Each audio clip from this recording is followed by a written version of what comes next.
Hey guys, Welcome back. we're Lady- back.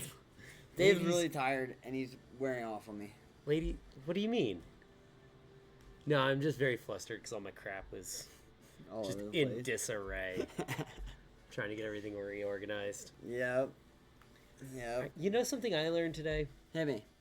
What do you call a person, a skier, that doesn't really know what they're doing, sits outside a park watching people, and has a very large area between their goggles and helmet? A gaper? All right.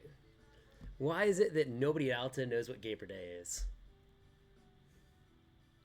Because we have Frank. You can still have Frank and Gaper Day. It's true. It's true. Like, y'all don't know what Gaper Day is. And I'm sitting here, like, planning my day out tomorrow for work. Everybody's like, what do you mean? Like, y'all suck. Yeah, we do suck. Yeah. We can go to better resorts like Snowbird. Yeah, go to Snowbird, go to That Brighton, go to Park City, That have go fun to and Vail, like to go to party Deer and Valley. they actually like to party and do stuff. Have you? Obviously, you've never been to a Frank. Well, I've been to a Frank. But you, Okay, you don't have to save okay. it for one day a year, man. Do you know You why? could do it multiple days in the year. You know why I don't think Alta is as big of a gaper day? Because everybody there is one. No, because everyone there is hardcore, and then everyone. Oh, yeah, tell that to the 200 people getting on Supreme today. Okay. Let me finish my thought, okay? The people that are at Alta, for the most part, are pretty hardcore skiers. You know, maybe not the best skiers ever, but they're hardcore. They're up there. The people at Park City are two people. What? Tourists and locals. Yeah. Right? And what is the day where all the locals can make fun of all the tourists? And all the hardcores go to Park City to go make fun of all the tourists? Gaper Day. Yeah, but you could do that at every resort. Yeah, but it's more fun at Park City because... It's fun everywhere, man. Brighton's Gaper Day is massive. True. They throw a big party. True. So now I know. I'll never be at Alta for Gaper Day. I'll make sure to go to other resorts. Okay. For more fun. Good. People that enjoy skiing. Sure. Sure. Had to throw my little roast in there. That's fine. We don't have a lot to talk about, so you can keep rambling if you want. I was very disconcerted with the fact that people didn't know what a gaper was. Sorry. Like even what that is. They're like, oh, like a Jerry, and it's like, yeah, but like it's different. Yeah. Yeah. Yeah. Actually, it'd be more like your normal. It'd be more like this. I This think would be this a is pretty gaper. good too. Yeah, these would be gapers. Yeah. I hope you know I'm putting that as a reel this week. Oh on God. Instagram. All right, let's What get. are the gapers of disc golf? Ooh, that's a good question. Yeah. Lefties. I just said that because Chandler's over there. Ooh, I got it. Flip up forehand players. Those are the gapers? Yes. You know why? Why? Because they can flip up a forehand, but they can't shape any other shot. Usually ex-baseball players. I mean, we're chop over. Backhand, lefty, forehand guy. Or... Yeah, well, that would be one of the gapers as well. It's also like the person that has like a squash bag that throws like 200 feet. So me. No. Well, I mean, think about most gapers, right? Like, at least on the ski hill, it's the tourists that don't know how to ski that go out and buy like the Montec stuff yeah, and I like gotcha. all the high end everything. I got it. So like, it's the people that buy the equipment to look like they know what they're doing but have no idea what they're doing. I got it. Okay. Mm-hmm. Whoever has the most, like the person who buys new discs before every time they go play, that is the gaper of disc golf. Okay. Every time they go play, they have at least one new disc in their bag that they've never thrown. It's also our favorite customer. So. Chandler's like, can you please stop bashing our customers? No, I'm gonna keep bashing you. Fun little sidetrack. Yeah. No. What else? What else would be a disc golf gaper? The guy that has a cart. Ian's like, why do you keep just talking about me? I meant to bring that card in today too. Yes and no. I don't think the cart necessarily. Not The necessarily, air-bounce but drive. The air bounce drive. like, okay. Huh? So Ben. No, Ben's a Heiser guy. He's a Heiser. Big old gaper. He's a big gaper. The guy Any- that wears a jersey every time they go out and play. Kevin Montgomery.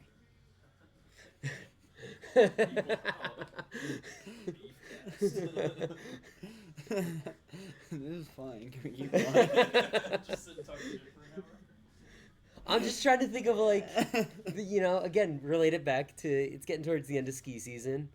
How do we relate like what we call terms for people, throughout the ski year versus disc golf? Yeah. I mean, we only really have two big terms, and it's Gaper and Jerry. Yeah. And they're usually Synonymous, yeah. Gaper's more so used by people that ride park. At least that's like what we grew up calling. And Because- Jerry's just everyone. Yeah, because a gaper is a person that's like in the park that stands on the landing that sits there and watches everybody but shouldn't be there. Yeah. So it's like you or I playing golds at the fort. Yeah. We try to be there, but we really shouldn't be. I think we're getting closer to being Yeah. there, though. But Like- you know what I mean. Yeah. Like- Like, I played a few goals today, and I felt like I played pretty good. So Guess 1 what and 2. No. Guess what I did today, Dave? What did you do today? I did not throw into the river or chop my forehand on 13. The forehand, the The short short forehand. forehand. Nice, Yeah, I threw a good forehand. nice. Did I birdie? No. Did I go OB? No. No. We're happy. What else did I do today? Hole 16? Mm-hmm. 15. 15, not the James Conrad downhill. The double mando. Double. Oh, no, the V tree. the V tree. Hex parked it. Nice. Yep. Still missed my spot. Yes. There it is. Because it's There's just good old elevated Ian. enough to get in my head. There's the good old Ian. Yeah. Threw it to 20 feet. Can't putt. Can't putt. You'll get those. Do you know who I am? No. No. Do you know who I am? You're not that good of a thrower. No. You know who I am, Junior? Evelina. No. Who? I'm Aaron Gossage. No, you're not. Goose could throw a putt from 80 feet. If Goose could putt, he'd be the best player in the world. This No, he was wouldn't. also a hot No, he topic would not. that I was Not thinking even about. close. I think Not even I think if close. Goose had the putt that Calvin had, No, not even close. I need Chandler's opinion. Chandler, I need an opinion. If Aaron Gossage could putt like Calvin Heimberg, could he be the best player in the world? I feel like Calvin Heimberg's putting is falling off. Okay. If he could putt like Gannon Burr, maybe. Boom. Yeah. Kid rips. He does Thank you. rip. Thank you. I don't think he has consistency to like I be think the he's so in best. his head. Yeah. He's like way too in his head. But also, I've never played Just- on the pro tour. I was gonna say, just because you got talent doesn't necessarily mean you know how to play disc There's golf. a lot of guys with raw talent, but don't Yeah. have that finishing move, True. I mean, look at Drew Gibson. right? One of the best throwers ever. Yeah, just can't actually Can't put the putt. disc in a basket. Cannot putt. Okay. Can we move into what we're actually supposed to talk about this week instead of sidetracks now? Sure. What are we Okay. supposed to talk about? Okay, we're gonna start off. Creekside is playing right now. Scores are still going through, but we want to shout out Emily Yale, our first FPO player to jump into the leagues right now. Yeah. Yeah, she's playing again. Boots Exciting. off. She's out there ripping. So good on you, Emily. We're proud of you. Hopefully, she'll make a few Pro Tour events. Yeah, hopefully. Okay. Into the real stuff. I know it's not a DGPT weekend, Yep. but we did have a pretty big A tier with a good amount of pros, and we're Yep. going to talk about it. We had that, and we had the Go Throw Tour. And we had to go throw. Let me pull that up real quick. Yeah, Jonesboro Open played this weekend, which I feel like Jonesboro Open was a Pro Tour stop in the past. Yes. So it's not like it's a course that they're not familiar with or haven't played a whole ton. I think there was one real big outcome from this weekend at Jonesboro. Yes. Kristen Tatar just ripping the whole field. Kristen had a little built-up tension from playing last week at what was that course? Sorry, I'm trying to find what we're. Okay, I found it. From hole 18 last week. She shot 25 under through 2 rounds, whereas the next person was in second place, was 23 strokes behind her. Yeah. I saw that. That was madness. Not even close. 23 strokes. Kristen might have won MPO that week. She would have been in third in MPO. Yeah. Well, I don't know the how different the layouts were, but I'm just saying you put her on lead card with guys. Yeah. And she might have won. It wasn't like like you had Kat, Rebecca Cox, Silva, Katrina Allen, no like huge names, but she was obviously the biggest name and she should have won. Yeah. And she did. In fashion. Yeah. Like it's going out of style. Yes. And then for MPO, we had Ben Calloway taking it down at 29. And you think Aaron Gossage could be the best. Man can't even take down an A tier. Hold on. Stats. Goose. C1, that's C1 putting, 81. C2 putting, 13. If those numbers were a little higher, it could be better. Yeah. Anyways. Goose in second, 2 behind. Vino at 22 under. Corey Ellis, who we've seen plays pretty well, in 7th place at 16. Jake Brown, 12 under. Nathan Queen, 12 under. Connor Rock, 8 under. Some rookie names getting thrown out there. I think the biggest thing we see is that the fields were kind of, more so on the MPO side, split between the Jonesboro Open and the Go Throw Tour. I think that's the biggest thing that we saw this week. Yeah. But yeah, I kind of wish Jonesboro was on the Pro Tour still, cause or even just like a silver event or whatever, like one of the Q series, something like that. Yeah. Yeah. Not just because it definitely feels like it should be a Pro Tour event or some kind of event for getting points and ratings and everything else. I believe it was also one of the highest rated for Kristen, which is kind of weird 1027, 1034. She for an event though, she shot 1031. Yeah, that's pretty high. Which is really high for FPL. She's still 1,000 rated, so. Yeah, which I mean that's only going to boost it more. Yeah, for sure. Yeah, Jonesboro we want to see more of, but sad to see it go. All right, I have the go throw on here. This is like messing with me. Go away.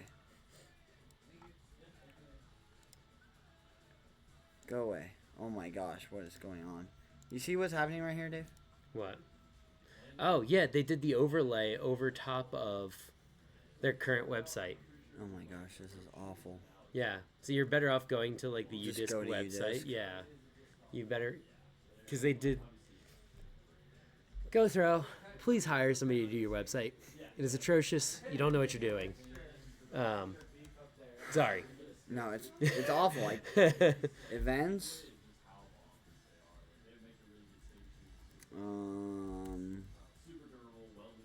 Is it under? It's not under PDGA, right? No, it's not a PDGA tournament.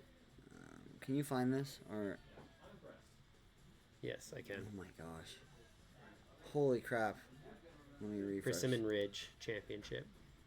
Persimmon Ridge. Okay, I have it. I have an MPO at least. There FPO is. All right. Go for it. Jennifer Smiley taking down FPO. Who is Jennifer Smiley? No idea. Probably a local Local crusher. Ripper. You did have a few bigger names. Emily Weatherman, who's won a Pro Tour event. Mm-hmm. Taylor Kochek, who Ian has dreams about. Eliezer. Deanne Carey, Eliezra. So there were a few ladies from the Pro Tour that made it there, Yeah. but not really a big field necessarily there either. No. I did watch some of the coverage from MPO. Okay. It looked like a fun course. Definitely did not feel like a Pro Tour level course though, Okay. in my opinion at least. So Yeah, MPO. Sorry, I'm kind of out of it. I just want to get to what I want to talk about. And yeah, the one thing Ian is I'm excited to talk about it. I think it's interesting. KJ USA taking it down. yeah Shoot. making a big comeback. Yeah, he shot 7 down on the final day. Calvin shot 10 under to move up 7 spots. Mr. Gannon shot 8 under to move up 3 spots to be tied for second with Mr. Calvin Vaney. Wait, KJ won Jonesboro? KJ won. No, Persimmon Ridge. AJ's from Arkansas. Yeah. Um, Well, Persimmon Ridge is still in Arkansas, Chandler, but he didn't play Jonesboro because he played the Go Throw event,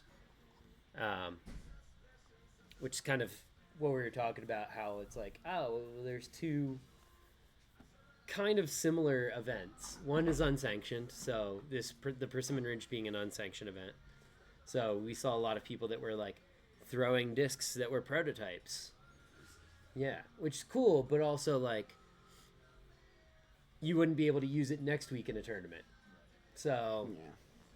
it's kind of interesting in that sense. But there were a lot of big names, like KJ took it down, Calvin was there, Gannon, Joey Buckets, Jake Mon, Evan Scott, Andrew Marweed, James Conrad, Jeremy Coling, Raven Newsom, Raven Newsom, Burridge, Chanimal, like Levi Matt Hancock Bell. was there.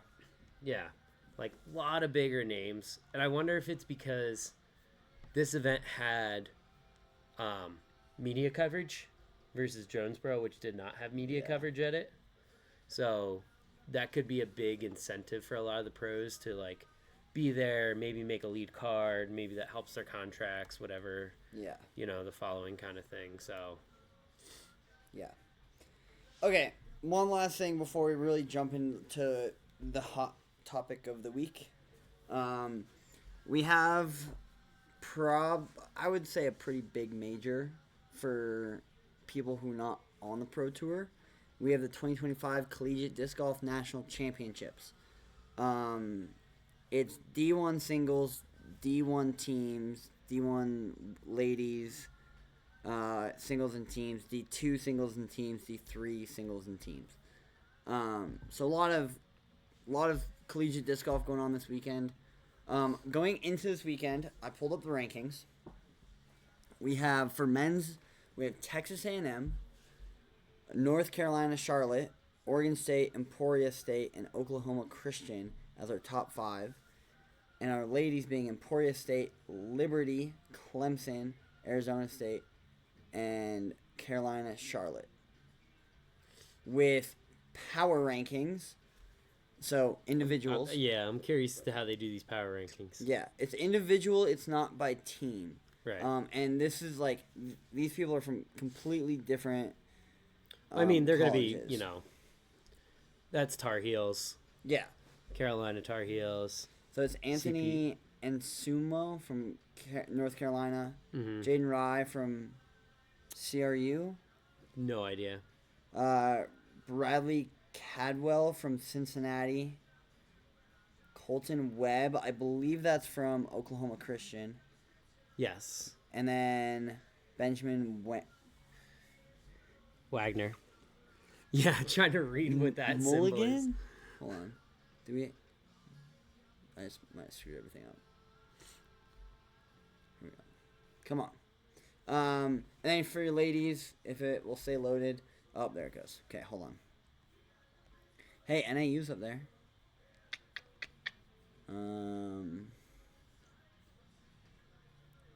Milligan University. That's where he's from. BYU's in 9th.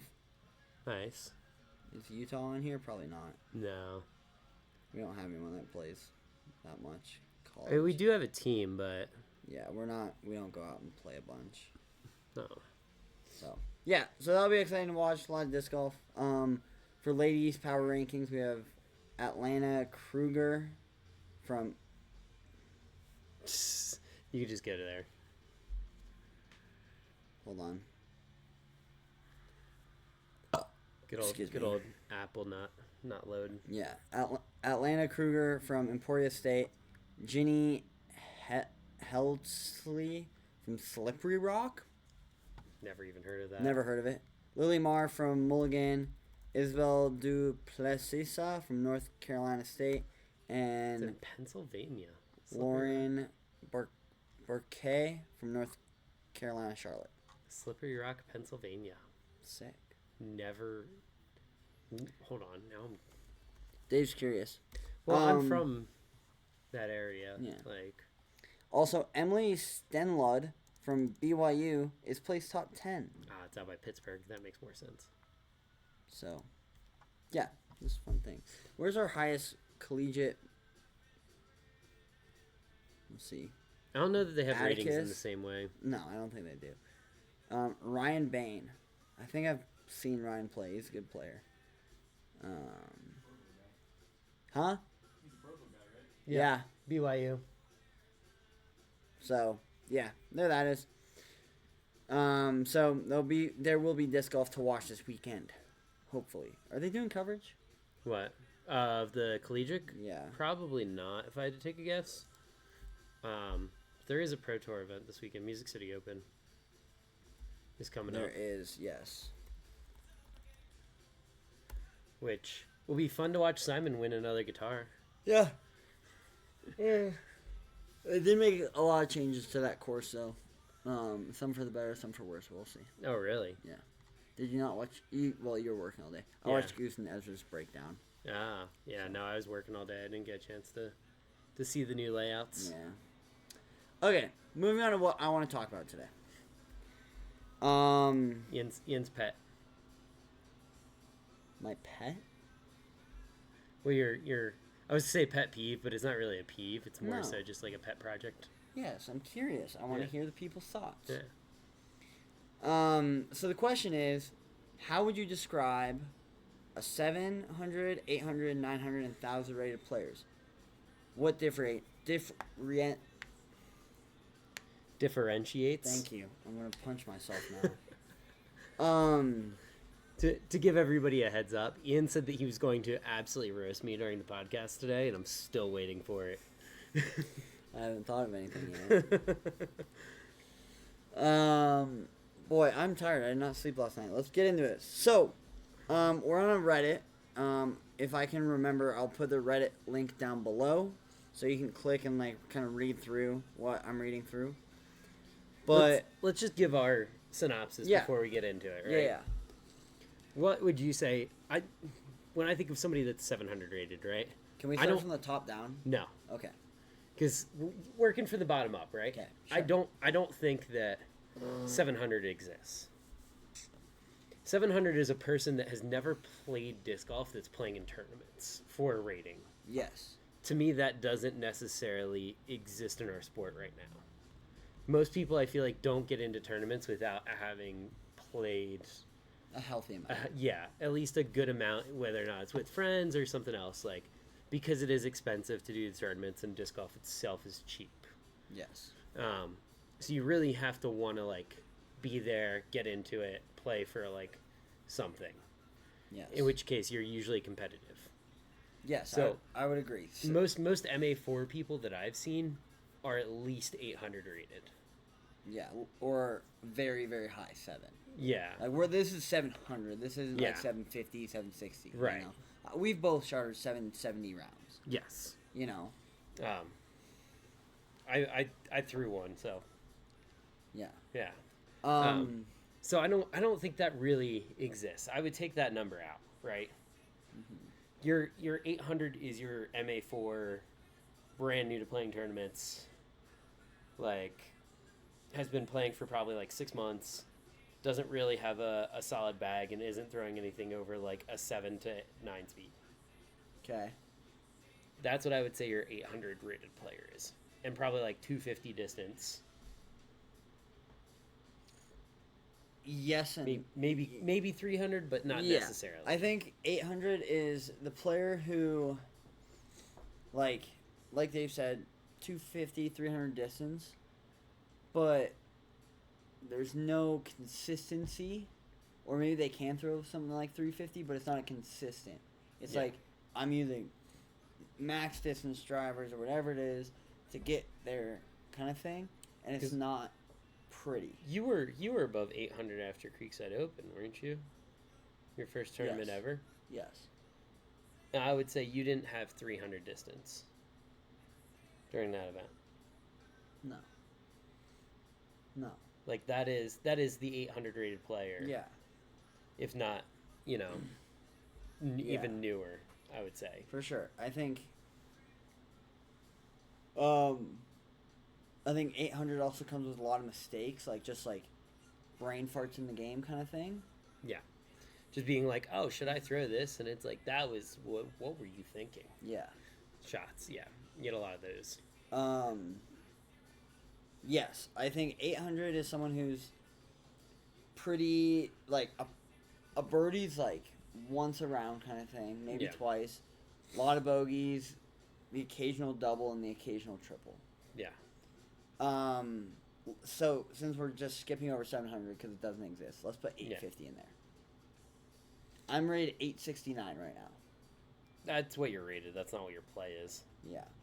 I think there's also that big difference between like what you're rated because of how many tournaments you play versus like if you averaged every round that you went out and played, you would be a much higher rated person, Sure. right? Like we don't have that many ratings throughout the year. I played 7 or 8 rated rounds last year. I played 500 rounds last year. Mm-hmm. So, Yeah. going into ratings versus rounds kind of gives you an idea of it as well, right? Like, Yeah. Like you were saying, consistency. Yeah, I think that 850, you're getting pretty consistent on your favorite holes. You're getting better at like, shot shaping, and like your timing's more consistent. Like you're starting to have flurries of hope. Yeah, you just can't putt. Yeah. Not you, but just in general. Yeah. Well, I know Like- you're pointing it at me. Yeah. But yes, no, I can't putt. No. And like that is the biggest flaw in my game. Well, and I think that's the biggest difference too between when you start getting into the higher rateds, right? It's not necessarily that somebody can throw further or that they have better control or anything else like that. You lose a lot of strokes on a putting green when you don't have a very consistent or a very confident putt. Yeah. And that can be 18 strokes in a round. Yeah. That you leave everything short. Yeah, I think the 850 is 3-4 birdies around, still getting the bogeys, maybe the occasional double. You're more of a par golfer. Yeah. And I think with 850 is like that's kind of where I think the average casual is around 8 to 850. Yes. The average casual player. I would say more so towards that 850, but yes. Yeah. I would agree with that. The 900 golfer is somebody that learned how to putt. About 350 of distance, has good shot shaping or decent shot shaping, but has a consistent 20-foot putt. Yes. I think that's the biggest thing is like, yeah, your edge of circle, C2, probably not the greatest. You make a few of them around, but within 20 feet, you're usually making most of them. Yes. And that is a big difference. I know, at least for me, between like Creekside Open when we met and then Creekside Open last year, was that first tournament, I wasn't confident within 20 feet. Now, 20 feet is almost like a guarantee. Like, I should be making 90%. Yeah. In my opinion, at For least. Being an 850 versus 900. Yes. I think 900's also... You're also a par golfer with making quite a few birdies and Yes. the occasional Bogey. bogey. But for the most part, you should be able to know what discs you're throwing, know how to control your shots, and be able to like stay out of OBs when needed, kind of Yes. thing. Like That's what I was gonna add. there's no The- big big misses that people make that are like, oh, why did you do that? It's Yeah. more like, oh, this happened. The 900 rated player is starting to play more smart disc golf Mm-hmm. and not just disc golf. And anything within 200, they're putting Close. usually within circle 2. Yeah. I would say. Yeah. No matter what shot shape. If it's semi-open, it should be within circle 2 if you're 900 rated. Yeah. Which I tend to struggle with. I think that's a big reason why I'm not 900 yet and putting. 950. 950 is where you start getting into those people that are like good at disc golf. I would say 950 is your local pro level most of the time. I would say 950 is, Depending upon where you're from. yeah, depending on where you're at, is you're starting to see your 950s move into MPO, become the local pros. They have an all around game. Yeah, I think, or it's just that guy who plays that one course only over and over, and he just knows the course like the back of his hand. Yeah. The local tournament guy that only plays 3 tournaments a year at the same course and just absolutely shreds that course. Yeah. Couldn't be me. No, couldn't be me. And I think with 950 as well, like, the people who are 950 are, like, trying to push their rating up, or they play one course over and over and over, like I said. They're the people that are getting out doing field work and practicing and like spending hours putting after a round or doing stuff like that versus your 850 900 is like, cool, that was a fun round, guys, see you later, let's Yeah. go have a drink. Yeah. Like they're not necessarily out there trying to put in the hours that you would from like a 950 golfer that's like, I want to be 1,000 rated, right? Yeah. Like I want to have that higher end. They're the ones putting in a lot more time into the sport. And who have naturally been playing a lot longer as well, I think. And who have like starting to understand the body mechanics to put less effort and get more distance and more control with their discs. Yeah. And then 1,000 rated players, You're pro. you're a pro. That's what it comes down to. You make very few mistakes. You can capitalize on scoring opportunities. You don't put yourself in bad spots. You have a very complete game. Yeah. And yeah. I want to read through some of this Reddit thread. Okay? Go for it. Because when I found this, I was quite interested, okay?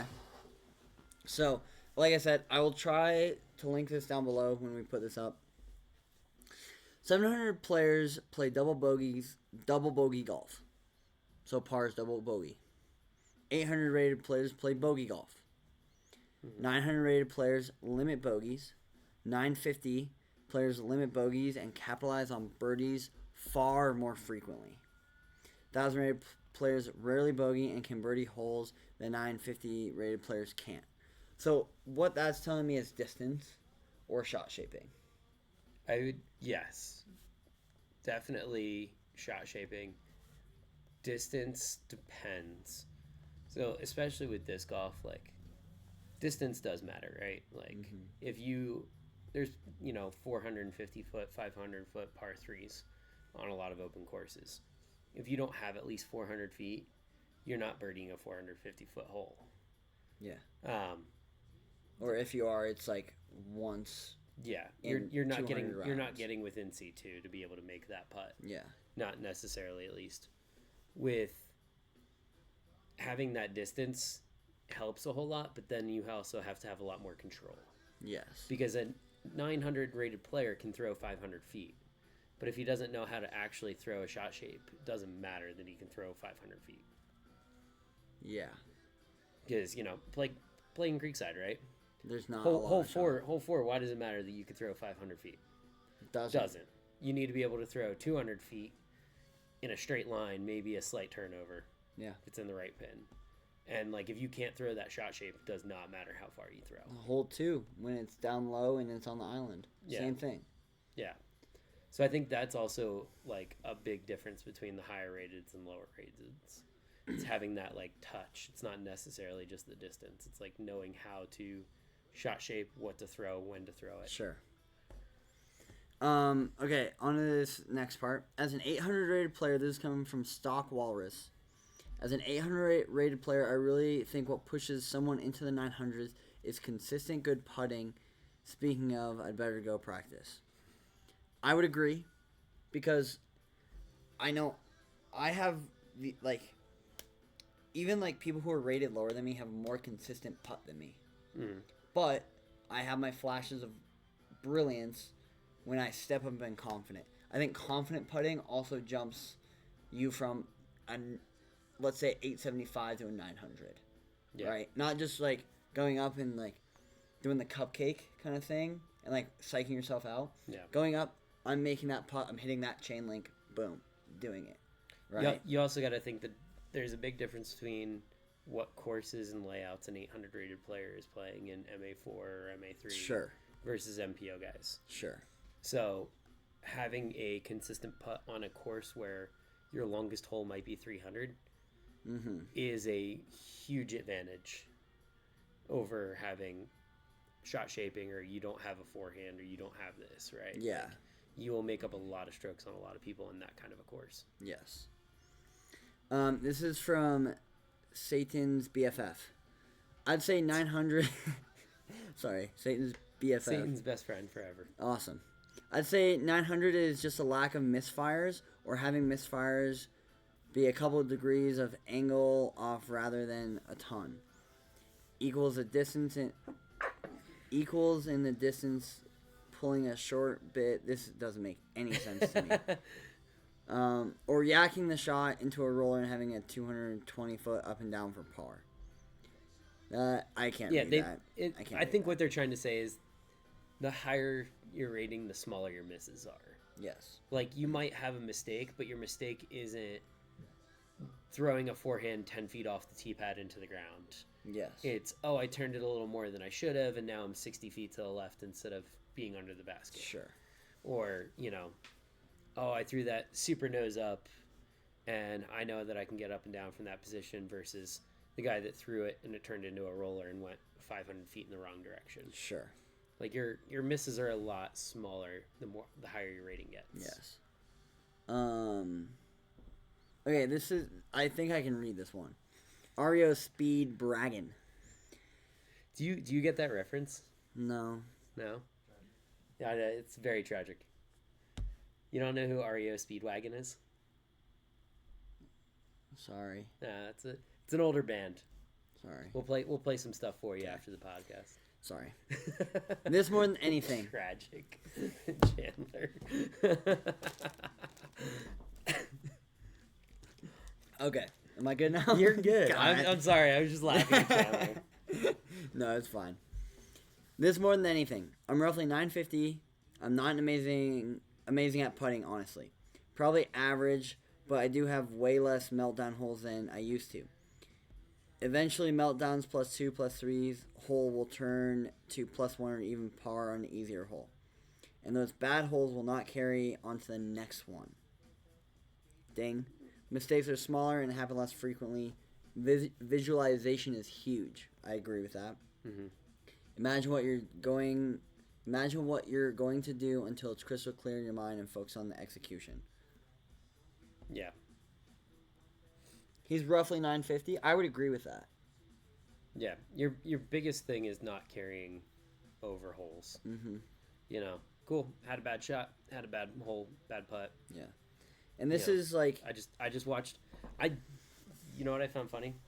So when I was sick last week, I binge watched all three seasons of Ted Lasso. Yeah.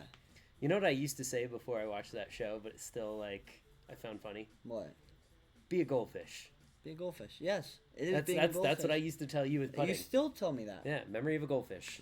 Last hole didn't happen. Yeah. Doesn't matter. And Move on to the next. I think as you get to these higher ratings, you can't have two bad shots in a row.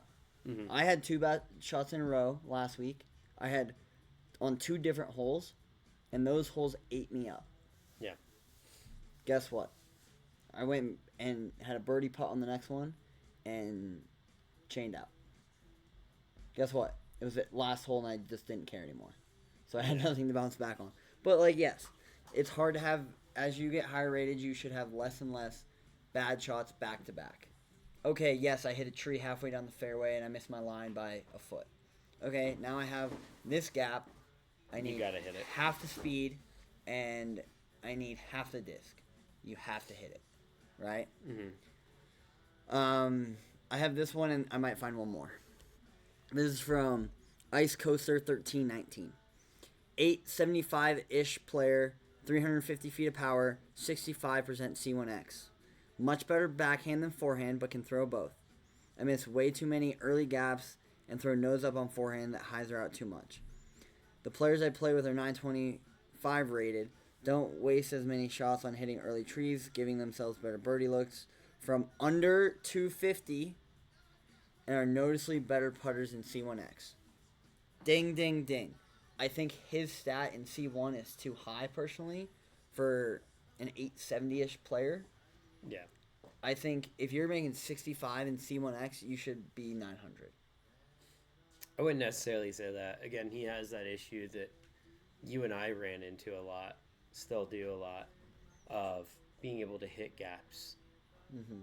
Think about, like you were saying, hole 15 at the fort, right? Yeah. How many times have we played that hole?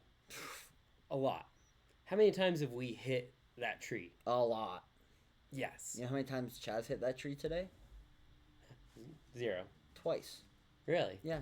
It's kind of surprising. He was having he was +6 through 9, and then finished +8. He was just having a bad round. He was like, Yeah. As soon as I walked up to him as they were tapping out on hole 9, he's like, "Oh, thank God you're here, Ian. I just had my first good shot of the day," and he literally put it under the basket, Nice. like pole, disc right there under the basket. I think one of the big things I noticed playing with a lot of good players is they throw shots that I look at as terrifying, because I'm like, how did you hit that gap? And they went, what gap? Yeah. It's like they don't visualize that as being a gap. It's like, no, I just need to throw the disc straight. That is my shot. Yeah. And they don't worry about the fact that there's a 3-foot wide gap between the trees that they're hitting, because they know that they're going to hit it. Yeah. I think that is a big factor for a lot of hams. You and I both included in that as 870, 860 rated and 910 rated. Like, I still struggle with hitting gaps that are fairly close by and narrow. Yes. I have two more, and then we can wrap this up, okay? I like this one because it kind of goes into those lower ratings a little more. Mm-hmm. This is from Blacklisted 320. I feel like novice rating should be close to 750, 800 max. 850 is actually a pretty good casual golf from my experience. Kind of like what we said. Mm-hmm. The average casual player is about 850. Yep. People in my local seats are shooting between -3 to +3 novice round. I feel like those are strong rec numbers. I don't know if people are bagging, but I feel novice players typically shoot 10+ in tournaments minimum. Depends upon layouts. Depends and your upon the course layouts. and everything else. If we went to the fort right now and played reds, there's a chance that you and I shoot +7 Yeah. from reds. But there's also a chance that we shoot -5, 6. Yeah. But if you take that and go like Creekside when it's in shorts, AMs could be shooting under par, and it's still only like a 900 rated round because Yeah. of how easy the layout is. Yeah. So it really just depends upon layouts and courses. I think it's I also... don't like taking necessarily like that kind of like, oh well, you should be shooting 3 under or whatever. It's like, Yeah. just depends what you're playing. But I do think that 850 is your casual everyday disc golfer that goes out and plays like once a week. Yeah. The hobbyist. I also want to add like let's say we have an easier hole, Mm-hmm. open 300-foot shot, no scoring separation there, right? In theory. In theory, yeah, there might be some bogeys. Usually, a good amount of pars, good amount of birdies, right? Yeah. One stroke. But you take one of the harder holes, like let's say hole 18 at Creekside in Utah State's layout, where they had like the short The MPO layout? MPO layout, where you Yeah. could go for it or not go for it. Okay? That could be up to a 5-stroke swing, if not higher. You could get someone to eagle there was it. a 2, yeah. Someone could eagle it. Someone could also go OB, tap in for double bogey, you know. Mm-hmm. And like for AMs, that's like if you're aggressive and you mess up, triple bogey, right? Right. That's Because you could still miss the putt within that that's circle. a 5-6 stroke swing. You know, you also have to think of those. Yep. This is the last one I'm going to read. This is a long one, so bear with me, okay? No, but we'll skip that part. 700 rated players are either new, young, impaired in some form. It's okay, bud. Thanks. Drives are short and wildly inconsistent. Upshots up to 30, 50 long or short consistently. Putting is a challenge from outside 15. Yes. Okay. 800 rated Dude, players. when I was like 850 rated, I could put myself to 10 feet and I would be terrified of that putt. Yeah. 800 rated players are a step above, but still have massive flaws in their game. They may not be able to throw forehand or backhand. They routinely pick the wrong disc for the wrong hole, too overstable, too fast, off the tee. They don't play in the wind well. They start to avoid OB and can putt from inside 20 pretty consistently. Their upshot game is improving. They begin to learn that playing for par is a great way to win against other rec players, but their mental game keeps them back. Yep. Ding, ding, ding. Okay, I want you to read 900 because you are 900 rated. Am I? I'm a little over 900, sir. Yes, I'm over No, I'm 800. I'm kidding. 900 rated players can throw the line they want and need. Generally, they have both forehand and backhand inside 200 feet, have decent upshot, and can scramble. They understand how to play in the wind, when to get aggressive off the tee, and begin to break down holes and courses. They either have 350 to 375 distance with decent control or 4 to 425 with wild control. Putting within C1X is 90 plus. I would say 90 plus is pretty high. I would say 80 is probably a better number. Yeah. I would say anything within 20 feet you should be confident in. Anything between 20 and 30 is more of that line. Yeah. At least for 900 rated. Unless you're counting, again, up to... If you're saying 9 to 999, then yes, 999 should be. But I think that as you get higher, the limiting factor starts getting smaller and smaller. Sure. You know, those numbers start to decrease over time. Yes. But generally, yes, you can make up shots. That's why, beef flowing in my bag. Between 200 feet, I can throw that thing on forehand or backhand, and it just dies by the basket. Yep. It's kind of a cheat code, in my opinion, at least for me. Yes. That's why we have B-flow, Loki. Yeah. I threw my less stable Loki in today. Mm-hmm. Really, I had a really good par save with it. Nice. Just because I was a little out of position, but yeah. 1,000 rated. We've already talked about this, but they have 450 to 500 controlled distance. They can dissect a hole and hit the landing zone they want. They know how to be right or left side of the fairway, when to run it, when to lay up, how to scramble, mental game in check. They know what disc to use and how to play in the wind properly, throw forehand, backhand, rollers, you name it. And the biggest part is they do it every time. Yeah. I would agree. Now, I can tell you what shot I want to throw every time, but like sometimes, especially like hole 3, I just throw it so nose up, then it just comes back instead of actually on that Anheuser line. Or after reading this, where do you think you stand? Just if you were a new disc golfer, you didn't know what ratings were, but you played as well as you do now, where would you think you no, stand? I would fit in the 900. Okay. Yeah. Mostly just because I do have that distance, I feel like I have the control most of the time. Not when we played at T-ville the other day, but most of the time. Well, T-ville, the disc was literally a Slurpee. Yeah, just in the downpouring rain and wind. Yeah. That was a fun round. It was actually nice to get out and play in the rain. Yeah. It's been a long time.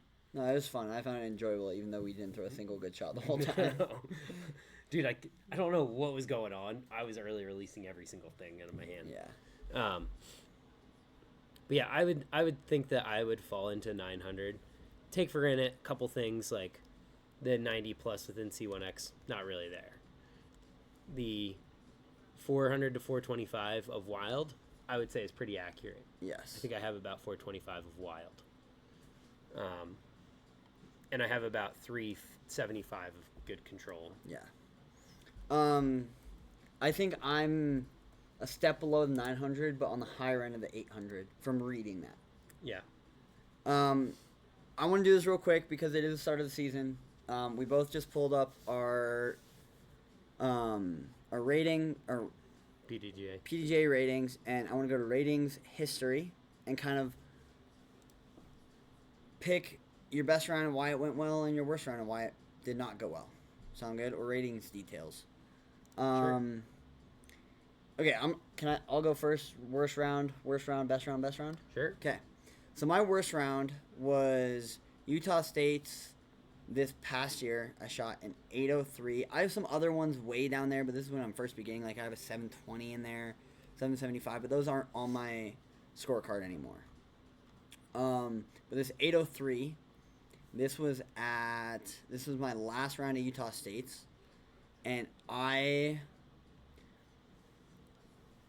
woke up that day and I told myself it's gonna be a good day, and I think I had way too much anxiety, way too much fear of like I need to shoot well, and I didn't go out and have fun. I put way too much pressure on myself, and we had a fun bet that did actually ease things up.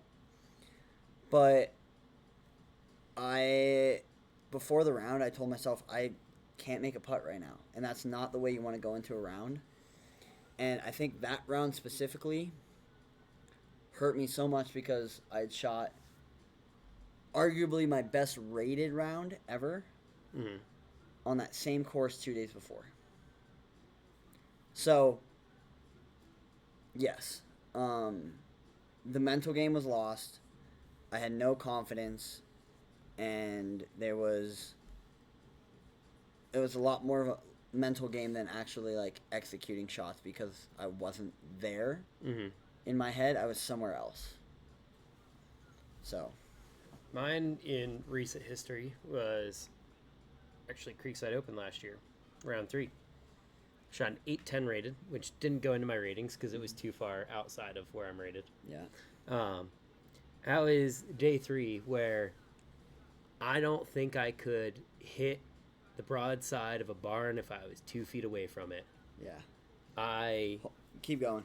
struggled to hit lines that day, and about halfway through the round, I turned it into a fun round where I just started throwing random discs, random shots, trying to like kind of just have fun with it, and knowing that I was kind of tanking my rating and trying to have fun with it. Yeah, I'll give you a face. I definitely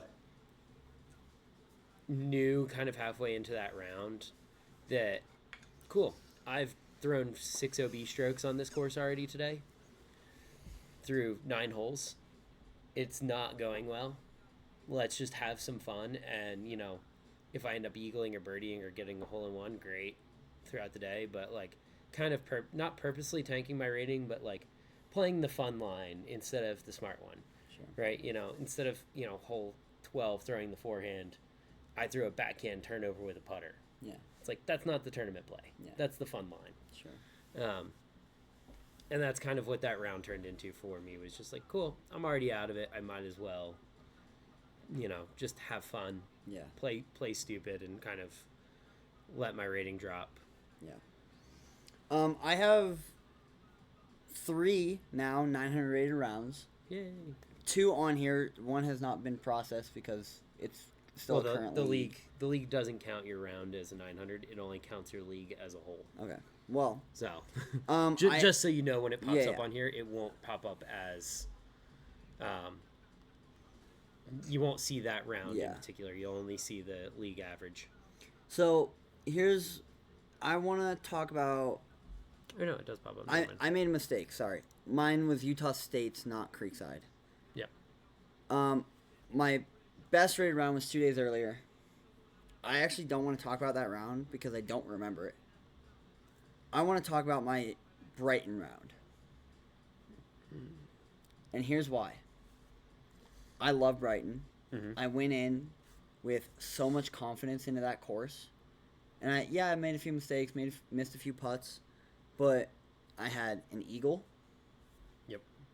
I had more confidence in distance than anyone else on my card, at least. Mm-hmm. And I capitalized on awkward positions, whereas, like, let's say save par or scramble for a single bogey instead of double, whereas my card mates that day could not do that. I stepped up to putts with confidence, saying I'm going to step up to this, and if I'm not looking straight at it, I'm going to just lay up and, like, not lose strokes, versus where, okay, now I can do that. I can make that putt if I'm 20 feet above the basket with 8 feet of elevation drop. Right. So, yeah. Like, I was the And we were the only two to birdie hole 8. Bang, baby. Bang! I love that one because hole nobody could birdie hole 8. Hole 8, is that the big... It's the big dog leg, right, with the downhill putt. Yes, that's what I'm talking about. Yeah. That hole was the hole where I threw Lumpy, Yep. and I told Luke, who was my caddy that day, We were the only two to birdie that I told hole. him, if I'm not looking straight down at the basket, I'm laying up. Yeah. And he takes a video of me, and I absolutely drained the putt, and he's like, and he said he was laying up. Like, yeah, because I didn't know what my look was, because I was like, I was last on the card to putt. Yeah. So, yes. Confidence goes a long ways. So, there we go. But, What did you play during that tournament? Did you play MA4? MA2. Oh, you played MA2. No, you didn't. Oh, you did play MA2 with me. That's right. Mm-hmm. Yeah, my last MA3 What was it? tournament Oh, it was hole Solitude. Sorry, it was hole 9. We were the only two to birdie. Hole 9. Not hole 8, hole 9. But yeah, still. your best round on here. Cool. Technically, my best round was a round at Jolly's Ranch. It was round 3 at Jolly's, shot a 952. And that was the round I played with a random card because Jolly's, you were there for Jolly's. Yeah, At least one of the days. I was there for day one. It was Yeah. so weird. It was such a chaotic moment, with all the people taking pictures there and being in the courseway, and like we had people not playing on cards, playing on different cards. It was just chaotic. I got to play with Spencer the last day, who ended up winning it, which was super fun. But round 3, I finally played the round that I knew I could play on that course. Like the first 2 days, the first day was 2 rounds, right? Mm-hmm. And you were there for that. I was there. Yep. And We had I to just yell could at not- people. We had to. I also just could not get anything going. No. It was windy out. I remember throwing my forehands were kind of all over the place. There was other things outside of disc golf that like the cards had to deal with, and like I tried to do my best as like someone who's not like I'm an extension of you, but I'm not on the card. Right. To go like, hey, I'm letting Try to- like you guys need to move, like trying to keep the like I'm gonna hurt someone out of your guys' head and trying to push that into like, hey, like I want you guys to play your best golf. Everyone Yeah. on the card. That was my goal. I was also not terrified to putt on day 3. Yeah. Day 1 and 2, that island hole that wasn't like it was an island, but not really. Yeah. Because it was like just outside of it. Remember, like that putt just straight nose up into the wind, just sailed it back, and it was just Yeah. like, what's going on? Day 3, I finally had confidence in my putt. I think that was the biggest factor of why I shot that 950 rated. Yeah. Was having that confidence in the putt. My best rating round ever was 975 at Creekside Open 2024. When we met. Yes, when I was in first. Yeah. That was my highest rated ever, and that was just Creekside was in a pretty easy layout for what it was, and I don't think I had to putt that day. Yeah. Like I was just throwing the disc so well. Okay, real quick. Let's cruise through this because I know we're running tight on time. Do you have a goal for your rating this year? I know No. we won't be playing a lot of events because we will be filming a lot more. But the events we do get to play, leagues, tournaments, whatever it is, do you have like a rating that, like, not necessarily your personal rating, but a rating average that you're looking for this season? No. Okay. Not at all. Would I like to throw 1,000 rated around? Yes. But I know I can do that and have done that during like practice rounds and things like that before.